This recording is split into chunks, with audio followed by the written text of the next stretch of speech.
Hello and welcome, Exiles, to a comprehensive guide for the Luminary Merc Bot that I will be league starting and updating daily for Curse of the All-Flame. This will cover everything from the gear for your character, progression trees, gear for your mercenary, what kind of mercenaries are good, pros and cons of different options. Let's get into it right away. Now, to start things off with, looking at the path of building, we start out as a Scion. The big problem with starting as a Scion is its early nodes are not particularly strong when compared to the other 6 base classes. There's not a lot of damage nodes, so you really are in a rougher starting position just for that alone. From my experience, what I found to be the best first 12 levels has been Spectral Throw. It's one of the highest damage skills you can get early and can kind of carry some bad early passives, in my opinion. Now, the plan is to start out with Spectral Throw using these nodes here, movement speed, walk a little bit faster, and getting the fizz damage, because most of your damage early is iron rings and base damage from your sword. And then we're going to progress to Righteous Fire at around level 18. I have some leveling runs that I'll link below with the timestamp, and you can watch how this works. But basically, you level a Spectral Throw, you get through Act 1, and then you do about 5-ish levels in Act 2, getting your first couple passive points, getting your first couple quests done. You farm up some transmutes. You then use those transmutes to craft fire res on basically every gear piece and use iron ring recipe vendored with red gems to get ruby rings. And then you get this mastery right here, which basically says you can turn on Righteous Fire. And from that point forward, you have smooth sailing with Righteous Fire all the way up until Act 3 when you're activating your mercenary. Now, this is the first point when you start seeing mercenaries is Act 3, and specifically, there is a guaranteed spawn. Now, in Ziggy's video, which he posted today 6 hours ago, he showcased the mercenary is literally right next to the entrance of the Scepter of God. If GGG was really nice to us, this might be a guaranteed spawn. And if it is, you can potentially reset until you get a good mercenary that works well with the build, which I have listed in the MOBA. Some ideal mercs. A lot of the attack mercs are what I'd recommend. Spell mercs are probably okay through the campaign, but attack-based mercs will really shine with the support we're going to give them for scaling later on. Now, he finds it right away to the left of where he started from the Scepter of God.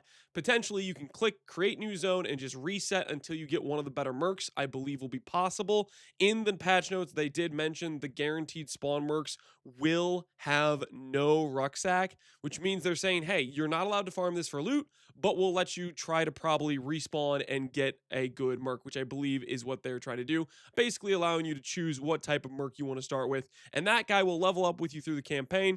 Ultimately, the biggest limitation is the lower level merc that you find in the Scepter God is not going to be able to equip some higher level gear. So as you level, he won't be able to equip gear from like Act 9.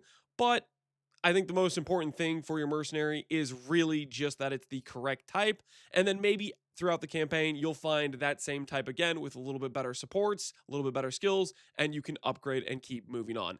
I wouldn't particularly recommend doing a ton of resets. Just reset a couple times if you can until you get a halfway decent one, and you probably are good to go to start progressing through the campaign. Now, as I was saying, this right here, level 35, is roughly around when you're going to get your first mercenary. It could be around level 30. Basically, you click your first Luminary lab, which is the you can hire mercenaries permanently. And right now we have support for Righteous Fire with regen, but also when you're doing a Righteous Fire tree, you will have a lot of life investment. And this is very, very important because the vast majority of the damage scaling for our mercenary, the base damage comes from a skill called Flame Link. Flame Link gives us a huge amount of base damage based on our life, and it scales some with gem levels, and it completely overshadows what you'd get from an aura effect. Now, I mentioned this in the MOBA section because a lot of people ask me about it. Hey, Lance, why don't you go for more of an aura tree early on? And the reason is at level 70, you can have like a 6, 7, 8,000 life character. You get Calm's Heart, you can be pushing 10,000 life character. The amount of flat damage you can get from this Flame Link with the light radius node that gives scaling for Flame Link is literally going to be 20 times what you're getting from a level 20 anger effect. They're not comparable entities when it comes to scaling and base damage. You put together anger, wrath, and smite, that flat damage is just not relevant compared to Flame Link. So I think it's a lot more important to go into a Flame Link scaling, which also makes your character tankier because you have a huge life pool rather than having a character with not that much life and a bunch of aura nodes and all around a just much better experience. So that's what's going on there. Now, speaking of continuing on the tree, I have trees that go from 35 to 59. This is probably the last tree that will have some support for Righteous Fire that I have here. I think arguably you could probably drop Righteous Fire support earlier altogether. Just basically, it's dependent on how soon does it feel like your Merc Bot is just killing everything and your Righteous Fire damage isn't necessary. Once you hit that point where it seems like the Merc can kill the stuff without Righteous Fire, then that is the point at which I'd recommend dropping your elemental damage scaling, dropping the stuff that supports Righteous Fire, getting them out of your support links, which you'll notice by level 70, if you look at the two trees, you'll notice all of the damage nodes or all of basically the support for Righteous Fire is getting essentially removed, and we are swapping wholeheartedly into support for the Mercenary. Now, I also have skill setups to showcase these transitions.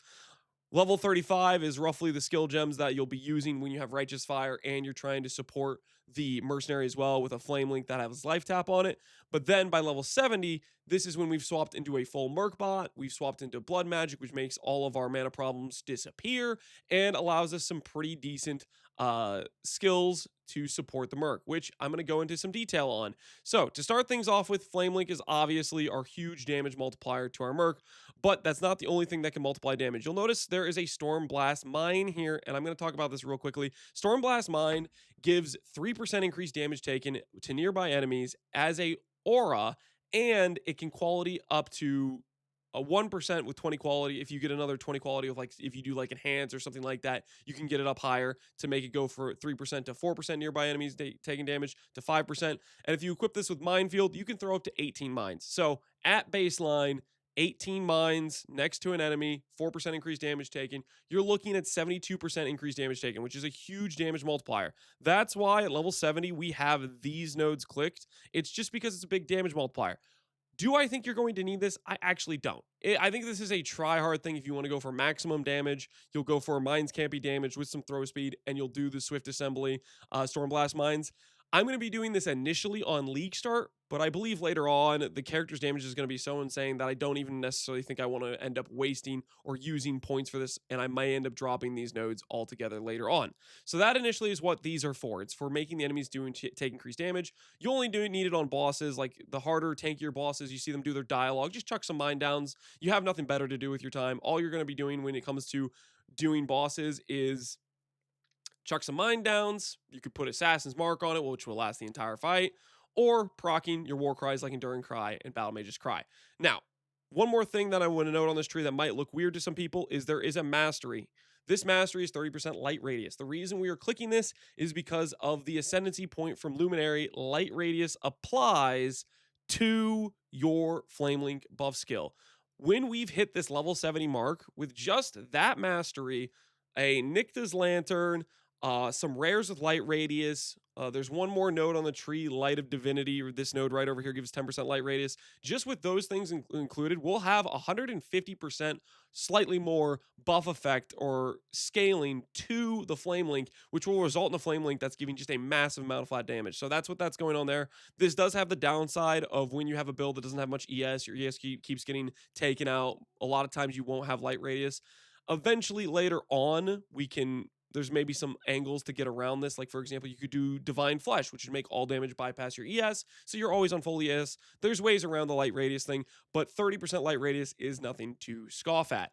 If you are playing a build where you don't want to do Storm Blast Mind, all you would change about this tree is you would get rid of this starting node, and you would just path 1, 2, 3, 4, and you would grab light radius, because 5% light radius per passive is still quite strong when considering it is essentially a multiplier to your flat damage. Okay, so that's the progression of the character. We start as a humble spectral throw. We level up to around 17, 18-ish. We do a first like Golden Hand quest and the Bale Gem.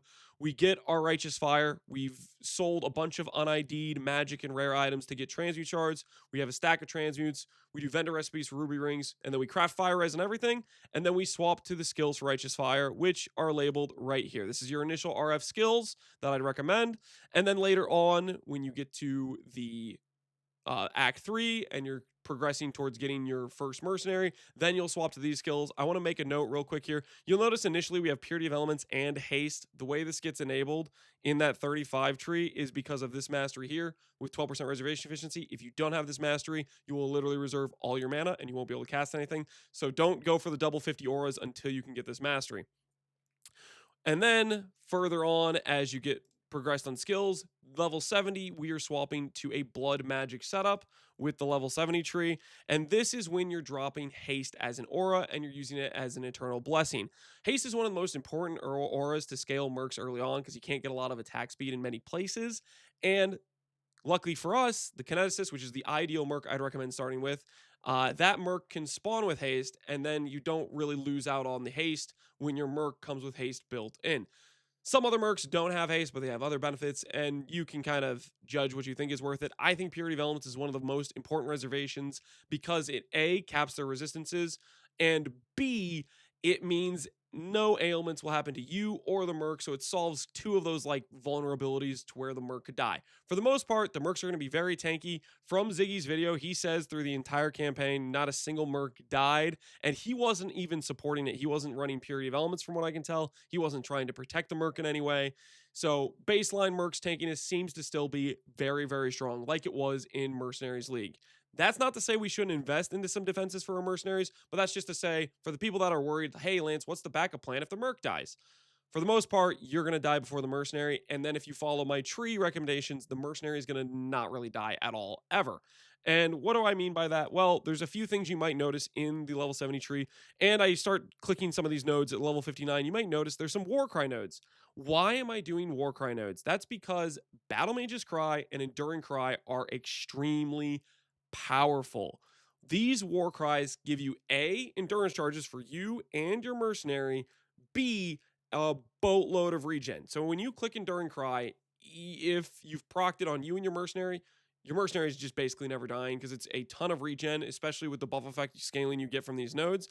The duration makes it easier to keep up, and you'll notice on the skill setups with the Enduring Cry, I am using Urgent Orders and more duration, which adds a lot of quality of life for how long the War Cry lasts, and it makes it proc pretty fast, so it's a pretty chill playstyle. Additionally, with the new socket colors, quality on Enduring Cry can give you a lot of extra CDR, which makes it way easier to keep permanent uptime. And quality on more duration gives you a more duration as well from the quality. So quality is very strong for the socket gem change. I would prioritize getting those two and red sockets. Now, to follow up, why are we using Battle Mage's Cry? Battle Mage's Cry gives a bunch of base critical strike chance. For context, every single unique mob in the game counts as a 20 power enemy. What that translates to is whenever you're fighting a boss spawns in, you proc Battle Mage's Cry.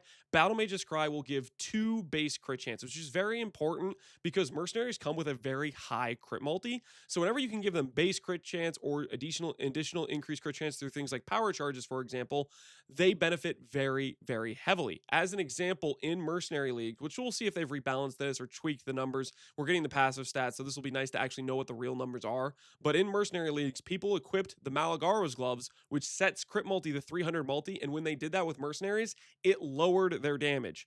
That meant a lot of these mercenaries comes with a base crit multi of higher than 300, which is quite high out of the gate. So that's what's going on there. We want to give them base crit chance. And then with the buff effect we have here, we give I think that we have over 50% buff effect. So we're giving 3.5 base crit from the Battle Mage's Cry. And then from the Enduring Cry, if you look at the 20 power count, it's giving roughly around 8% regen. With the Warcry buff effect, it's 12% regen. So with our character, which has a bunch of life, and the Merc, which has a bunch of life, we proc 12% regen. We have some life regenerate throughout our gear. Our sustain is going to feel very good. That's why we have these. Mostly Battle Mage's Cry, just use that on bosses. Enduring Cry, just use it throughout the mapping if you feel like you're a little bit in danger. It's basically a safety button / adding a little bit of sustain. You can see your Merc health bar at the top left. If you see them taking some damage and they look like they might actually die, pop the regen. Now, one thing I want to note about mercenaries and mercenaries dying. This is something that shouldn't happen at all in this character, but if it does happen, you want to be slightly prepared for it. And why do I say that? Mercenaries, when they die, they have a rehire cost. AKA, if you decide to spend all of your gold down to 0 and you are completely broke, and your mercenary dies, you can't rehire him. This is kind of a brick scenario where you have to somehow go farm some gold with a character that doesn't have a mercenary, and there is a very easy solution for this. GGG allows us to have 3 mercenaries.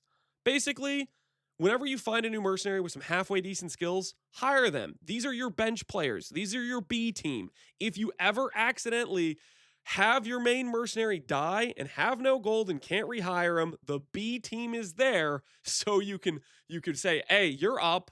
Let's go farm some gold," and you still have like a build that functions.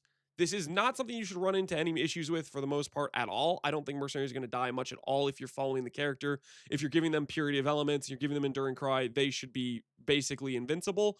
But if they do happen to die to some weird situation, you want to just have a little bit of a safety net. That's why those 2 additional mercenaries help. Oftentimes, you'll find that mercenaries have different specialties, and you might, for example, hire a kineticist because this is just an insane clear speed merc. But then when you go to do, like, maybe you want to do some boss farming, a mercenary like the Blade Ambusher can do really good boss single target but sucks in clear, and you just have that as your backup guy for when you want to hire him to say, hey, let's go kill some bosses. So you'll have some backups. That's your basically protection against the situation where you lose a mercenary. But ultimately, mercenaries, they're incredibly tanky. They're not going to be dying much. This is just this is your safety net essentially. Another thing that I want to note specifically from Ziggy's video right here, I want to go to when he hires the kineticist, because this shows us something very, very important. What does the kineticist show us? So when he hires the kineticist, which is right here, you will look at his skills and you'll notice it has a skill called Kinetic Rain of Impact. This is important because in Mercenary League, this skill was not something that existed on Mercenaries, which means GGG has added skills to the Mercenaries. It means they possibly could have changed some skills. So keep an eye out. There might be some really good banger new skills.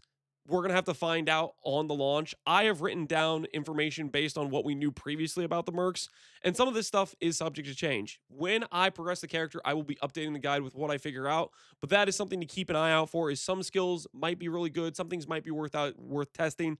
I will be testing things myself, and so just know this portion of the guide is subject to change. It should give you a pretty good baseline of what Mercs are still good to go to Mercs, but there might be some new best in slot options depending on if they added more skills to other Mercs, and we're going to test a lot of those things out.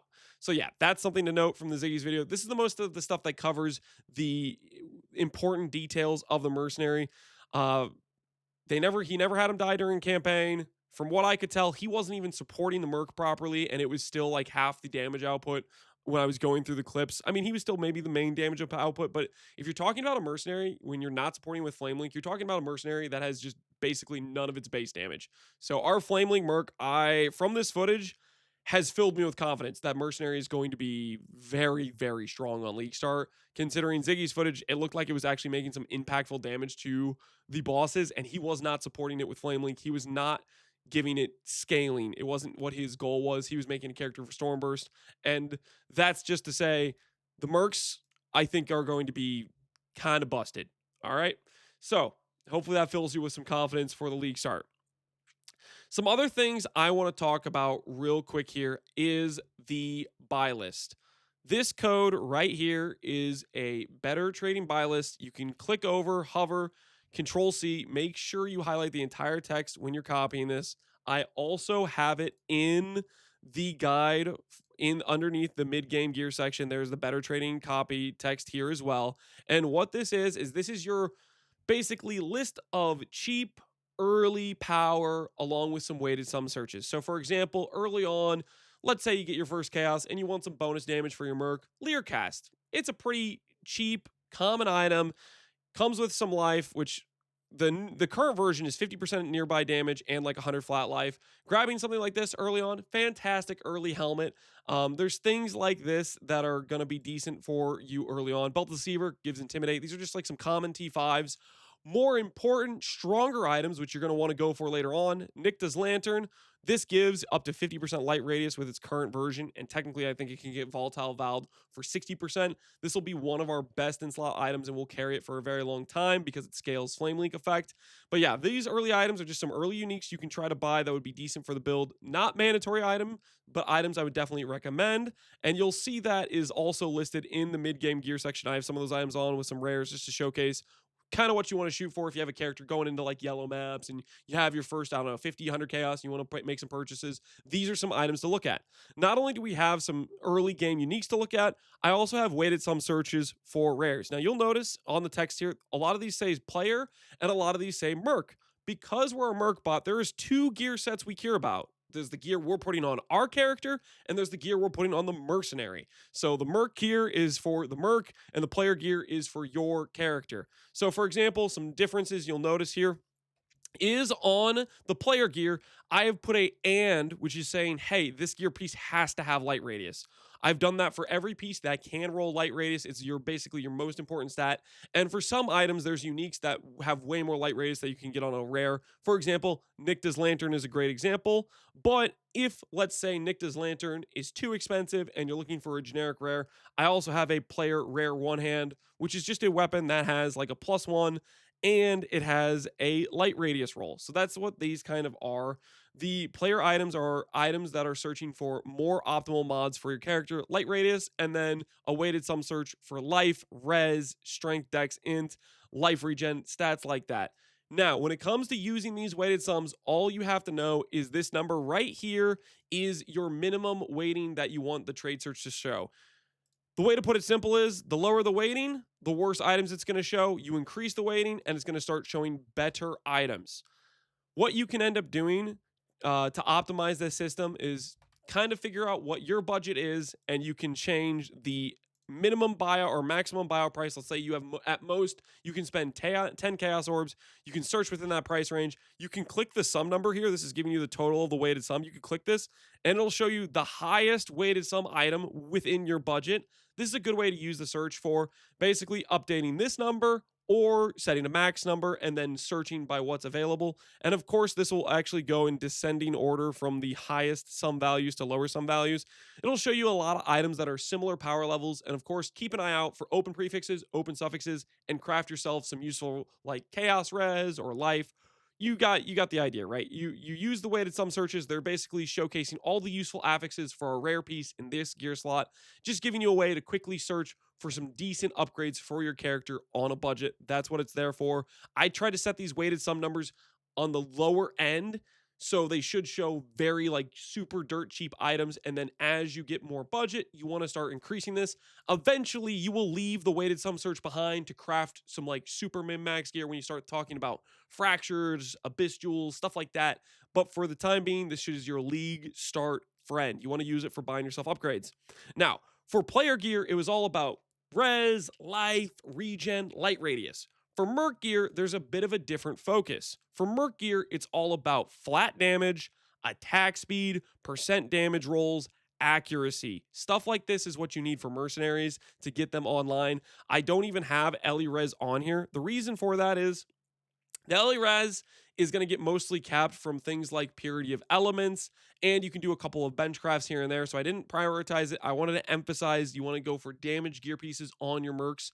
Ideally, that's what you want to be looking for. So that's what I have highlighted for this merc gear. There are much more offensive aligned gear pieces, with the exception being Recoup and Life is still fairly useful for giving them some defensive stats, and obviously Purity of Elements isn't going to give them elemental res, so you're going to want some chaos res somewhere. Another thing to note here is I had listed a couple of weapon slots for the mercenary, not all of them. I just did a wand, a one-hand sword, and a bow. So if you want to do a rare, a merc with a rare like axe or something, you're going to have to change the search around.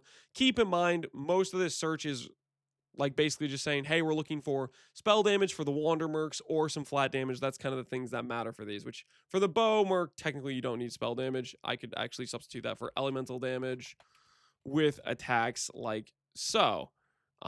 So that's kind of the stuff you're looking for out here on these sorts of characters, which I'm going to go ahead and update this right now for the bow. And after the Merc rares, then we start talking the more key items for the character. Basically, items that don't exist early on. They aren't going to be cheap, but they're going to be very big upgrades. So, for example, Hollowed Monarch, this helmet comes with Giga Light Radius. It's really hard to beat this helmet in terms of base damages given your Mercenary. I may end up doing a rare. I may end up just using this the entire run of the character. Very strong item. Comes with some res. And the new corruption you can roll up to 30% light radius. So this can end up being just an absolute powerhouse for Flamelink buff effect. Another very key item, Enmity's Embrace. On the gear section, you'll notice there's the Kineticist Merc and the Armor Stack Merc. They have one thing in common, and every single late game, end game Merc should be including this item. It's just absolutely insane. You can get up to 200 pen with one ring slot, is the equivalent of tripling your damage for mercenaries. I don't think there's a POB on a mercenary with a Flamelink support that should ever not be using this item.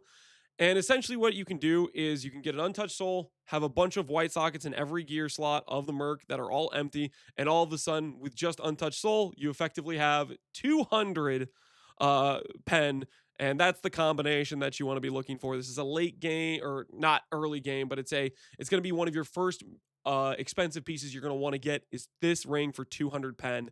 So yeah, that's what that is there. Then we have Untouched Soul, lower there. Darkseer. I'm not sure if this is going to be good over Nycta's Lantern. I think later on, if we consider an aura stacking setup where we need gem levels on the auras, that's when this really comes into play and matters. But initially, Nycta's Lanterns will be, I think you'll be able to take Nycta's Lantern all the way to Ubers as you're one of your best damage one hands, but this is something to consider later on. Taming for the Mercenary can be quite good. For example, on this Mercenary plan, you'll notice there is an Animate Guardian gear set. This is just a way to inflict additional ailments. For example, you could have a Sap Shield. You could have boots that inflict Scorch. We could have Brittle Boots on our character. All of a sudden, between those three things, that's 3 extra ailments. The Merc's going to be able to inflict Ignite. If you give the Merc some cold and lightning damage, you could get Shock and Chill. All of a sudden, you have a bunch of ailments.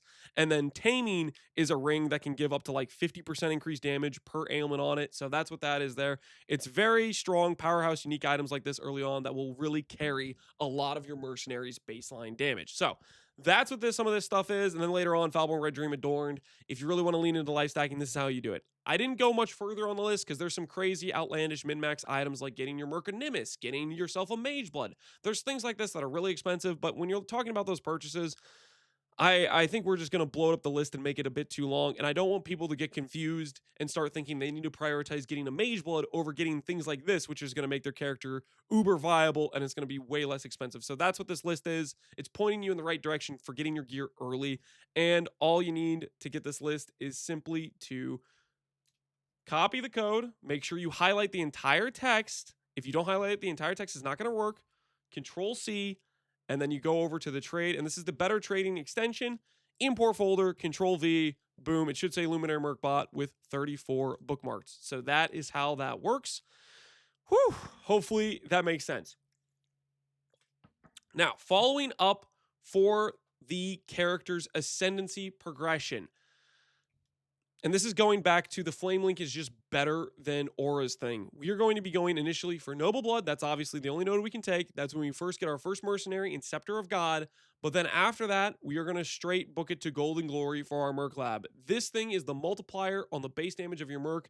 Think of it like this. When you click this node, your Mercenary's base damage gets 2.5x because your Flamelink effect goes from 1.15 from the little bit of buff link buff effect nodes we have to 1.6 or whatever, or 2.6, and all of a sudden that's all their base damage. So think of this as like something that will triple your Merc's damage essentially, if not more, as you get better and better items to support your Mercenary. So the goal is to end up here.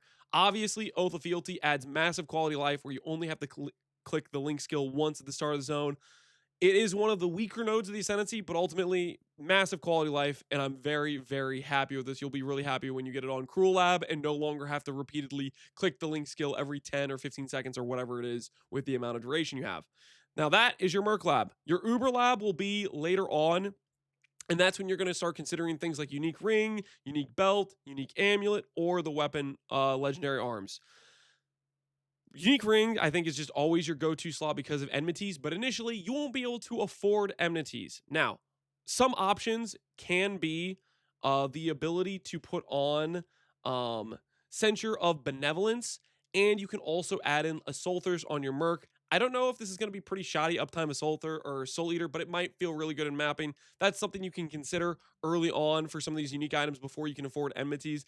But just know these early unique slots are just kind of like work with what you can, but then the goal is you really want to buy that enmities, you really want to get that untouched soul. So that's the idea for your Uber Lab.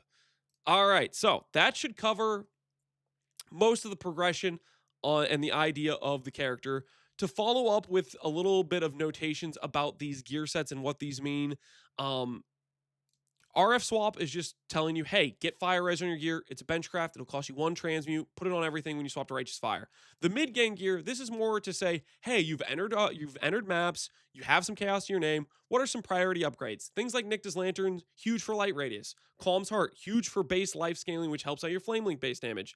The Belt of the Deceiver, good for intimidate, or you could use a Censure of Benevolence and give your Merc like onslaught from a silver flask and like crit chance from diamond, stuff like that. Great options. Other than that, some good rares, fantastic. You could do things like Red Blade Blanner to guarantee maximum Warcry effect. I don't think you need this because unique mobs give 20 power themselves, but you can look into things like that. There are other options. I want to quickly note, because I'll get a lot of questions about this.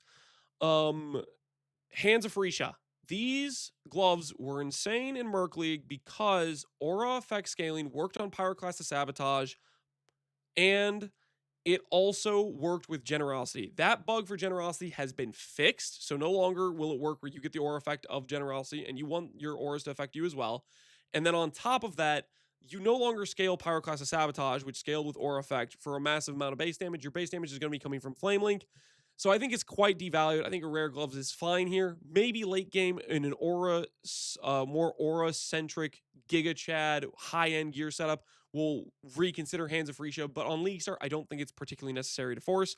Other gear slots like Lori's Lantern can be good for some solid light radius. You might have to force in Petrified Blood to proc the other benefits of the Chaos Res and the movement speed. It's okay. I don't like it in terms of it makes the character more squishy, but it will give you a bit more damage than a ring with 15 lightning light radius. Just think of it like this. You're trading 30% lightning res or light radius between the two rings if you do double Lori's, and you lose on the other end 200 flat life, resistances. You get the idea. That's what you're trading.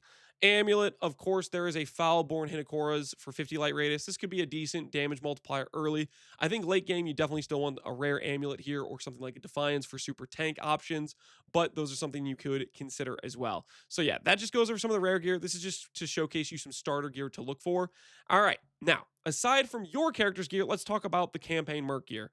What did I want to indicate here? I wanted to indicate you need to craft either flat damage or elemental damage increase on every single slot you can for your attack-based mercs. I have bench-crafted lightning here, but really you should have bench-crafted fire, given as you progress the character, you're going to be looking at doing an Enmity's Embrace and exposure through Scorching Ray or exposure through Wave of Conviction, combustion support, stuff like that, where you can subtract higher minus res. But any sources of flat damage you can get throughout your campaign run. Ideally, I think elemental like lightning, fire, cold, fire being the preference because you're going to go for minus res sources for that specifically. But that's what you want to prioritize for your campaign Merc gear is mostly just flat damage rolls. Obviously, giving them a bit more life or giving them a bit more resistance doesn't hurt if they're uncapped on some resistances to make them more tanky. But the priority is baseline damage numbers. Just start filling out some slots. When you find an item with damage on it and there's an open slot on your Merc, pop it on. Next up, Kineticist. This is just showcasing your mapping ideal Merc Kineticist. KB of clustering is a skill you want to look for, and these are the uniques I'd recommend. Nothing much to say here. I went over why these are good. Now let's follow it up with what the hell is an armor stack Merc? Why do I mention this as a late game powerhouse? It's quite simple.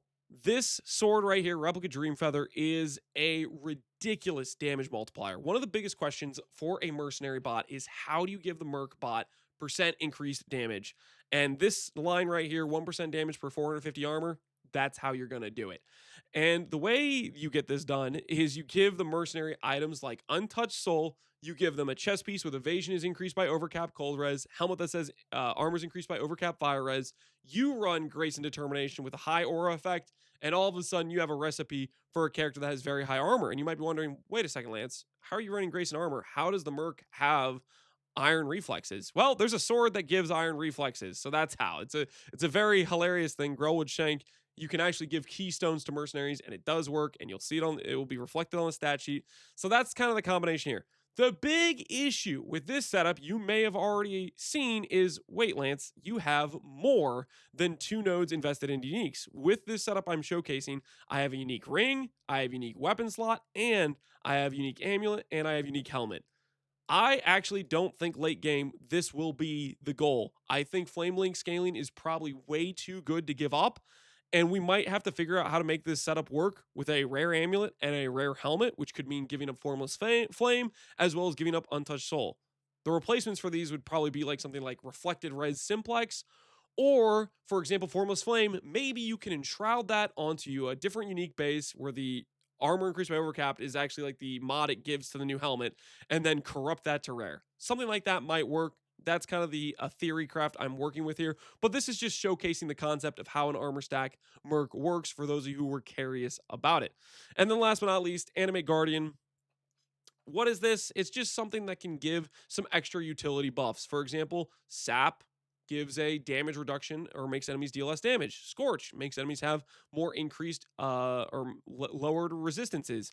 Doppelganger's Guise is what I had here, but it didn't import correctly. Gives the Merc or gives the Animate Guardian some defenses. Leercast, for example, gives nearby allies increased damage. You could also do something like a Crown of a Tyrant or a rare helmet with increased damage taken and minus res for nearby enemies. Stuff like that works pretty well. For Eldritch Implicits, I want to take note of the fact, at least this is how it works currently. They might have patched it going in this patch, but it works currently this way. The Pinnacle mods, and this works for both, I believe, the Merc gear and the Animate Guardian gear. Your player counts as a Pinnacle boss, which makes sense because we are the Pinnacle boss. And so you can use that as a way to force on Intimidate very consistently from an Animate Guardian, force on a big exposure. Stuff like that is options you can get with Eldritch Implicits. Another thing I want to note about Animate Guardian is it's just a low socket cost for some extra damage multipliers in your character. Very valuable, not mandatory, and you definitely don't worry about it if you don't have any potential Animate Guardian gear pieces to give, but that's kind of what this is, and that's the purpose it can serve. One thing I want to note here is I have a section that references Animate Guardians and Spectres. You will notice on the skill setups, some of these skill setups showcase the ability to add in an Animate Guardian or Raise Spectre. This is just because we have extra sockets. We don't have a lot of things to do with these sockets, and these are some nice additional benefits that you can get. I was trying to showcase some of those here. Raise Spectre can also give you Onslaught, Frenzies, D-Term, and these are some of the places you can get them. I want to specifically note, for example, Onslaught. You can actually get an Onslaught Spectre in Act 6, the Crewy Fortress Zone. There's a little side area where you get the tattoo to drop. One of those guys is called a Warcrawler. He procs a 20-second Onslaught. Stuff like this could be really nice for some additional power on your Merc Bot early. That's what this is there for. It's not mandatory to make the build function, but it's some extra power you can get out of your sockets because there's not a lot of things you can put in these sockets that will be useful. Okay, I think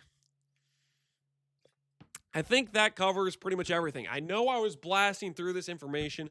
I wanted to try to give a pretty full perspective on like the progression of the character in terms of the tree progression, the different skill setups you can go for, the different items you can go for various sets or gear sets for your mercs. There is a lot that goes into planning and theory crafting a Luminary, and I'm super pumped for where this character will go. A lot of people have asked me, Lance, are you going to make an endgame guide? For example, in this build guide, you'll notice that I only indicate a mid-game gear setup, which this is just early mapping setup. This isn't going to last you forever. I am aware of that. This character, I think, scales to the moon. The one thing is, I don't want to make I'll put it this way. I could tell you, here's an optimized way to do something in the end game, but there's some caveats that might completely change what I think is the best optimal build to do. For example, if you can enshroud a Chevron's wrappings onto Ivory Tower, that completely changes the way I would build the character in terms of the end game. So like for right now, with the base game, with what we know, I might do a pure life stack with with the current information we have. However, we might find out next league, you could do something like Enshroud and Ivory Tower, and that completely changes it. So I don't want to take the time to make a super end game setup for something that I might not even do as my route because they might add some things that change that. So that's part of the reason is I don't want to like do some work that I might not even use. And number two is it's part of the excitement for me. I like playing this game a lot, and part of the fun factor is the discovery, is the not knowing how good the build's going to turn out. So I like to have a little bit of risk going into the league in terms of like not outlining my entire endgame plan. I like to feel it out, play it out, and try different things. And so that's why I'm going to be doing like obviously daily uploads and saying, hey, this is my updates I've made of the character. This is the progress we've made. These are the changes we made. And if you want to follow along with the build, I will be updating it regularly with all those sorts of things. Another thing you might note here is currently there is no Luminary Ascendancy. I have made a note for what we are clicking on each lab for the Ascendancy points, and it's not supported on POB yet. But when it gets supported on POB, I will be obviously adding it to the POB code, as well as it will be also getting added to Mobalytics. So yeah, that's what's going on there with the Luminary Merc Bot. All right, I think that covers everything. I'm super excited to play this class. This is probably maybe the most excited I've ever been for a league start in terms of like I know this character is going to be really, really strong, and it's also one of the most interesting builds to make because you're basically building two characters and making them work together. So it's a more interesting puzzle in terms of like the way things can mesh together and choosing how you build that. So I'm just pumped. Anyways, that's the build guide for the Luminary. I will of course be refining this a bit over the next few days and probably doing some practice runs. If you're curious about how the character looks in terms of progressing the initial levels and stuff like that. But this is where the video ends. Thanks for watching. As always, take care, Exiles, and peace out. Have a good one.